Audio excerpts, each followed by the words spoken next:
Greetings and salutations, everyone. Welcome back to the Inn of Planar Crossroads, and as always, welcome back to our house specials, specifically the Adventure Academia. We are getting pretty close to the end. There are 7 episodes, and this is a reflection on the 5th episode. So, oh boy, we're getting there. So, as far as getting into it, let's do announcements first so that we can get into this reflection. We try to keep them we keep all the announcements really short, but we try to keep the whole video less than 30 minutes so that people can watch it easily. So the announcements first, going to be doing, by the time this comes out, which is going to be Monday, so by the time this comes out, we will have already done the the collaboration game for Fallout Fort Smith of 2022.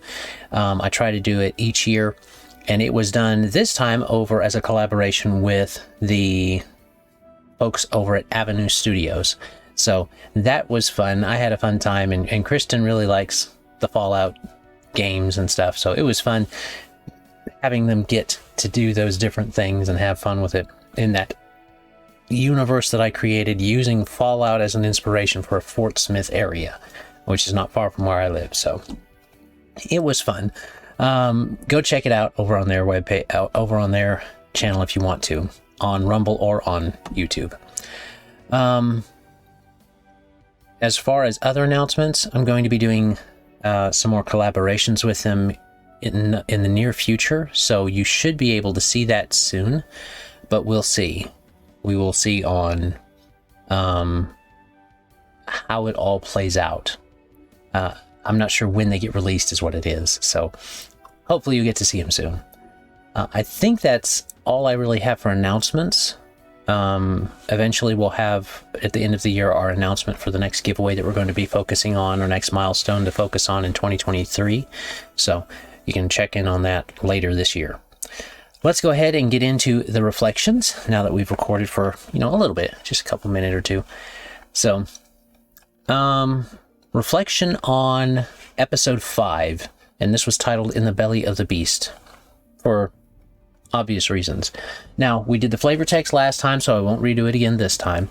But as far as how we played it out, they enjoyed this. They weren't sure if I was going to have them. I think they expected to actually have to fight the queen, the cursed queen, or the grieving queen. That's what she was, and fully finish her off, kind of like I did with the goblin that they had faced before in the previous season. They did not have to do that, and that is because the pacing of the story was too fast to be able to do that. And I don't think that's bad, because she was a mini boss, and a mini boss of this particular season, and it worked out well just having that one.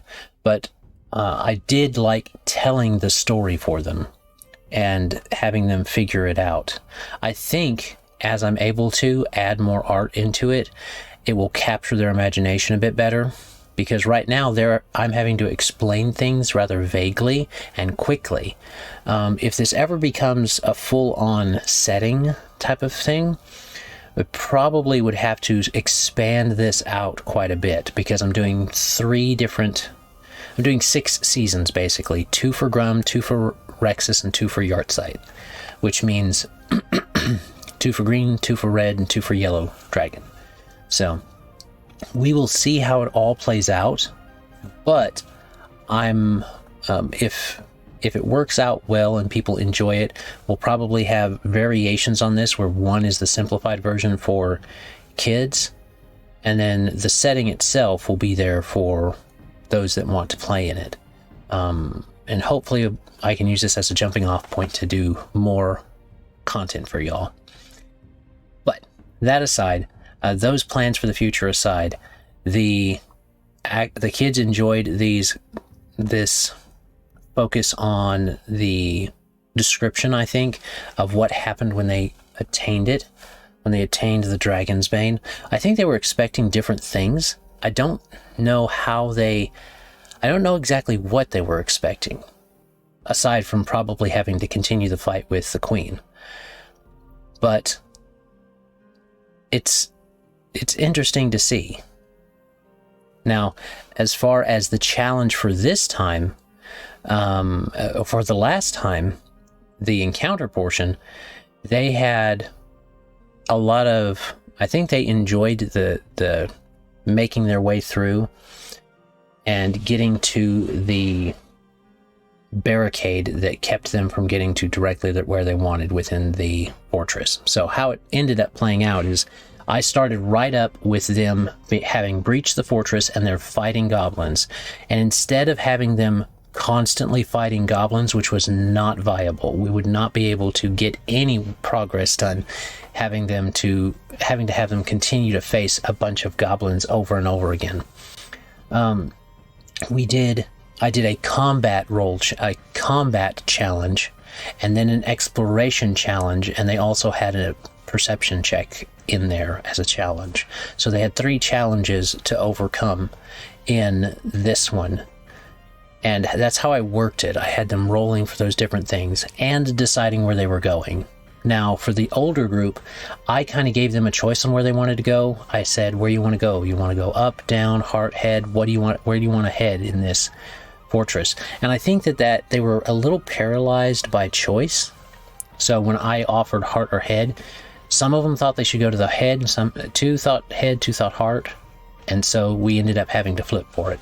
Heart won, heading towards the heart of the beast won, and that was the correct choice, because going to the brain would have just led them to those that were the goblins up there helping to shoot out and rain down things and making sure all the magic was flowing right and all that type of stuff. So the heart was the correct place to go. And when they found it, they came to these big towering doors and stuff. And I'll explain a little bit of that when we get to the flavor text for this next time, because that's what the episodes have started to become. The flavor text for an episode and then its encounter have started to become a reflection a little bit on what they did and accomplished, and then going into the encounter. That's not something you're likely to see in a home game. So breaking, as far as encounter goes and how they had it, the older group was rolling a lot better than the younger group this time. Usually it's the younger group that rolls really good and gets several explosions, but this time the older group was getting a bunch of explosions, and they were having a fun time with adding all that up. But the younger group did make it. They did make it through, but they had a bit of a problem and had a bit of a more challenge with it. It's worth noting, kind of cutting out now from the encounter and just reflecting on how I've worked something. The way I'm working Dragon's Bane at the moment is that it functions off of the fortitude, the physical ability to take damage, the toughness of somebody, how rugged they are, and that determines how well their body can bear it. And I thought that was a better way to incorporate that attribute and give it something to do, because a lot of the times all it does is just be your hit point thing. So having it in a way that you can actually make rolls with it and stuff, that was how I was working that one, because there's different things on how it would go, but they had a physical repercussion to using Dragon's Bane, so they could basically give themselves a bolster. They could give Wilhelm a bolster, but in doing so, they would have to reach a certain threshold with their roll, or it would have blowback damage. And this is something I picked it up kind of from how the Great Mustache, who was playing also with us, played with him over on Avenue Studios, And he had something similar with one of his items that he made, and that's how I was running this one. They have to roll high enough. It's not exactly the same, but it is, excuse me, about that. And I do think that the more you would use it in combat, like if you keep using it over and over again in a single combat, in a short period of time, then you're going to end up having to make higher and higher difficulty checks, challenge rating checks, because it gives a little bit of a, do you really want to risk it to get this extra bolster, or how much of a bolster do you want to try for, and that type of thing. It's not exactly like that, because it offers its own bolster. It offers its own thing. It is the boost, and you risk something to get that boost. You can use it normally as a big sword for a might attack, but you can't just outright use its actual ability without risking something, because you want to have risk and reward. Otherwise, combat is no fun. So that's what I had with the kids, and they did end up using it some. So that's how I'm working it right now. I'm open to suggestions on how to work that later. And if you want me to actually build it out in here's this item in this setting, use it as you would like type of thing, then you can let me know and I'll doodle it up, or we'll work it out and I can figure out how to get that going for y'all. All right, that's enough of reflections for that.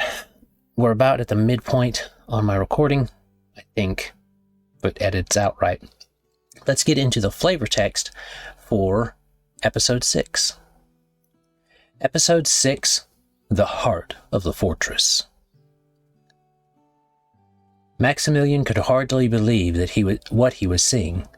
This structure, while terrifying, was an amazing feat of magical craftsmanship. Never had he seen natural substances bent so seamlessly to the will of a mage. Yes, Grum had to be a magic user of one of the highest calibers. Had he not bent his mind to such dark purposes, Maximilian would have greatly admired him. But now this knowledge only made him fear the dragon more. Moving through the beastly fort was no easy task. Not only was it infested with goblins, but once the creatures were defeated, the group had to safely set aside the dauntless dragon's victims. They were thankful that Grum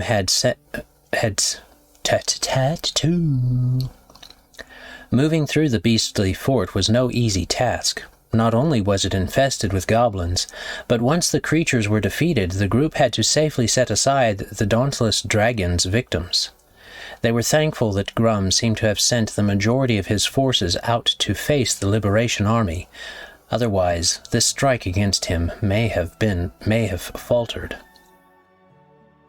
Tracking the verdant energy as it left the defeated aberrations, Maximilian and his friends came to a pair of huge doors at what must have been the very heart of the mobile fortification.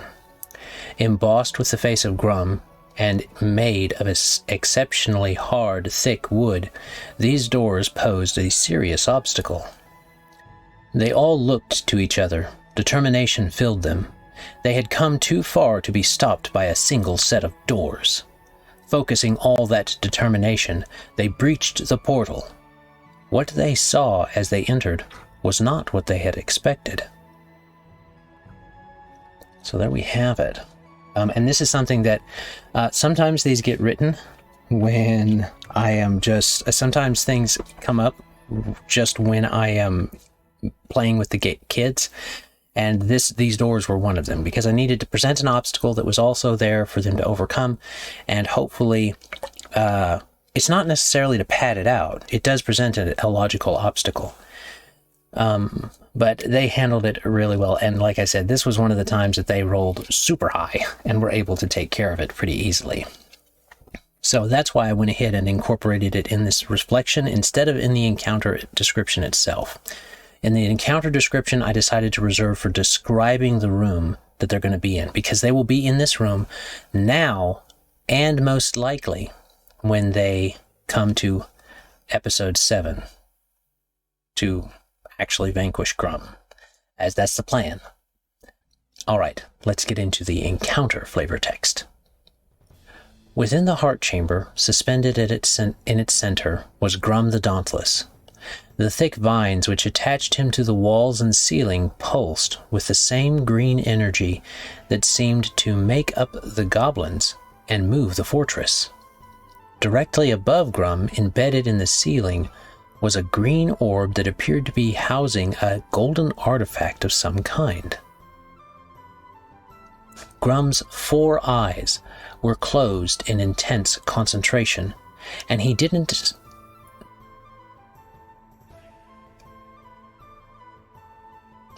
Grum's 4 eyes were closed in intense concentration, and he didn't so much as budge from his curled, pendulous position.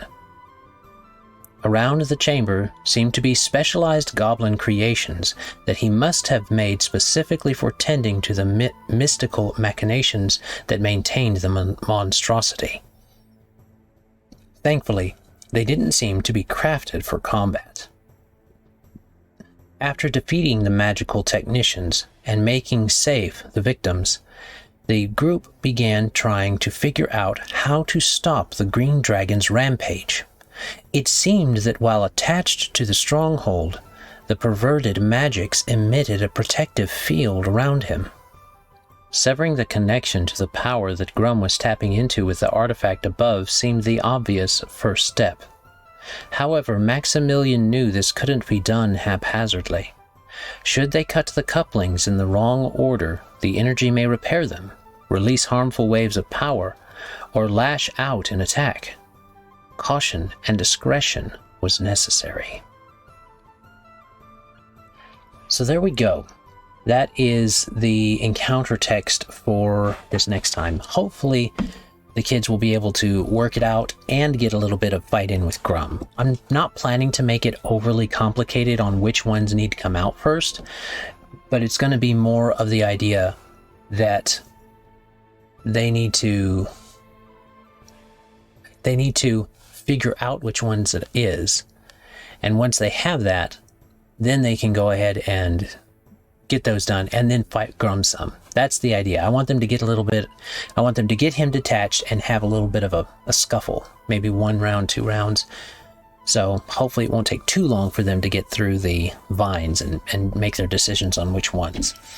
Though I'm finding that the more decision making they're being given, the longer things are taking. So we will see. But that's that for now. Hopefully the kids will enjoy it and have a fun time with the whole encounter and the fact that it's not just combat, but hopefully they'll get to have a little bit of small puzzle, and then at least a round of combat, I hope. Because next time will be all combat. They'll be reading the text and they will be in combat. I might not even get rid of the I might keep the initiative order too, just to make sure we can get into it and keep moving and keep going. So I want them to feel that pressure. I want this to feel like a boss fight for them. So having this as a 2-phase thing, in the same way that the last boss of the season, last season, was that mutated goblin, and it was a boss for them. So hopefully that'll be the case. Yeah. And there's that mystery with what's this golden artifact inside of this green orb that he's using. So, and I use the word artifact specifically because there was something he took from the golden cairn, or to be more accurate now, the ruined castle of the ancient kingdom. So hopefully they'll be intrigued, or hopefully they'll at least have some fun. And I did get to build out a little bit with Grum saying he has 4 eyes. So he has 4 eyes on his head. And it differentiates them from dragons that they usually get to see. Most dragons have 2 in the front and stuff like that. That's beside the point. It's just a little world building. So hopefully that's fun for them. Should be able to edit this down to about 20-ish minutes, maybe 25. But all that said, I hope you guys enjoy this and are enjoying keeping up with it. We're getting pretty close to the end. The next one is the last thing, and hopefully they'll be able to vanquish Grum without anybody having to upset my story ideas with somebody dying. So, anyway, have a great day. God bless, and enjoy. Bye.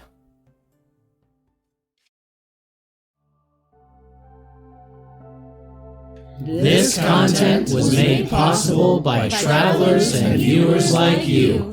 Thank you.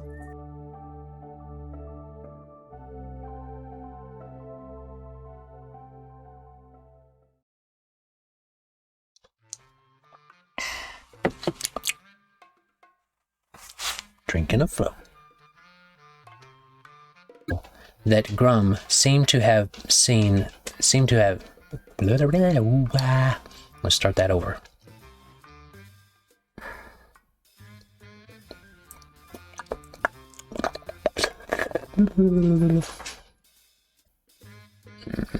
Let me fix that. Liberation. Army. But once the creatures were